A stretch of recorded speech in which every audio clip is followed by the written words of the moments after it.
প্রিয় বন্ধুরা, আজকে আমরা তৈরি করব চিকেন বিরিয়ানি। তো চিকেন বিরিয়ানি তৈরি করার জন্য কিছু জিনিস লাগবে, সেগুলো আমরা নিই। প্রথমে নিয়ে নিচ্ছি চিকেন।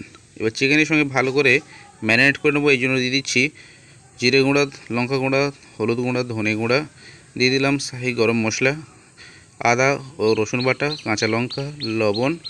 এবার দিয়ে দিচ্ছি ফেটিয়ে রাখা টক দই। তো ফেটিয়ে রাখা টক দই আর দিয়ে দেবো ধনে পাতা। এগুলো সব ভালো করে ম্যারিনেট করে রেখে দেবো।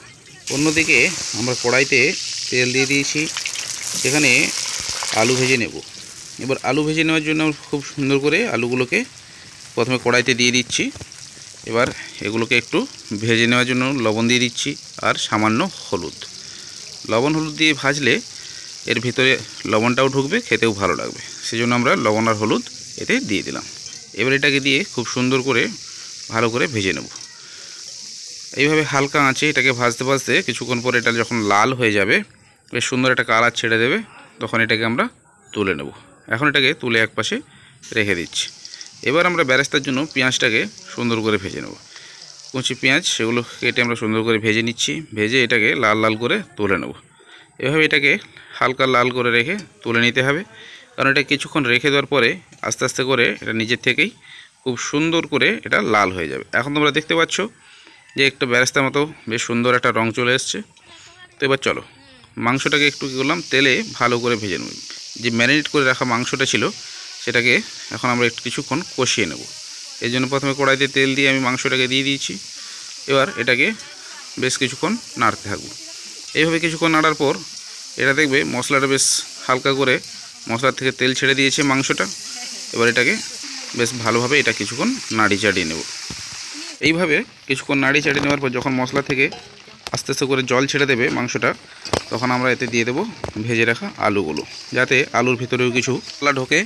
এবার এই মশলাটা ভালো করে মিশে যাবে, সেজন্য আমরা এটাকে কিছুক্ষণ বেশ ভালোভাবে নাড়ি চাড়িয়ে নেব এবং এটাকে একপাশে রেখে দিচ্ছি। এটা বেশ রেডি হয়ে গেছে। এবার চালটাকে রেডি করতে হবে, সেজন্য হাঁড়িতে জল দিয়ে দিয়েছি। জল দেওয়ার পর এখানে লবণ দিয়ে দিলাম আর সামান্য সাদা তেল দিয়ে দিচ্ছি। এরপর আমরা দিয়ে দেবো এতে বিরিয়ানির মশলা, গোটা মশলা এখানে দিয়ে দিচ্ছি। জায়ফল, জয়িত্রী, গরম মশলা, এলাচ, লবঙ্গ, দারচিনি, এগুলো দিয়ে দিলাম। জলটা সামান্য গরম হয়েছে, তাতেই আমরা দিয়ে দিয়েছি। এরপর ভিজিয়ে রাখা যে চালগুলো, অর্থাৎ আমরা কিছুক্ষণ চালটাকে আগে থেকে ভিজিয়ে রেখেছিলাম, সেই ভিজিয়ে রাখা চালগুলো এই গরম জলে দিয়ে দিলাম। এইভাবে চালটাকে আমরা কিছুক্ষণ ফোটাবো। প্রায় চালটা 70 থেকে 80% হয়ে আসবে, তখন আমরা চালটাকে ছেঁকে তুলে নেব। এখন দেখতে পাচ্ছি চালটা আমার প্রায় রেডি। এটাকে আমি একপাশে তুলে রেখে দিলাম। এবার আমরা ম্যারিনেট করব। এই জন্য আমরা কী করেছি, হাঁড়িতে সামান্য ঘি লাগিয়ে তাতে নিচে দিয়ে দিয়েছি মাংসের সমস্ত টুকরোগুলো। এবার এই মাংসের টুকরোগুলো সব দিয়ে দেওয়ার পর এতে আমরা ভাত দিয়ে সুন্দর করে একটা লেয়ার করে দিচ্ছি। এভাবে উপরে ভাতটাকে সাজিয়ে দেব। মাংসের উপরে এবার সব ভাতগুলো আস্তে আস্তে করে আমরা সাজিয়ে দিলাম। এরপর উপর থেকে দিয়ে দিচ্ছি ঘি, একটু বেশি পরিমাণ ঘি বেশ দিতে হবে। এরপর দিয়ে দিচ্ছি বেরেস্তা, ঘির পর বেরেস্তাগুলো দিয়ে দিলাম। এরপর দিয়ে দিচ্ছি কিছু গোলাপ জল, কেওড়া জল আর মিঠা আতর, সেগুলোকে আমরা কিছুক্ষণ দুধে ফেলে রেখেছিলাম। এইবার এটাকে দিয়ে দিলাম। এরপর এখন দিয়ে দিচ্ছি বিরিয়ানি মশলা, উপর থেকে আমরা ছড়িয়ে দিচ্ছি বিরিয়ানি মশলা। এই বিরিয়ানি মশলাটা দিয়ে দিলাম আর দিয়ে দিচ্ছি একবার ঘি, পুনরায় আরেকবার ঘিটাকে দিয়ে দিলাম।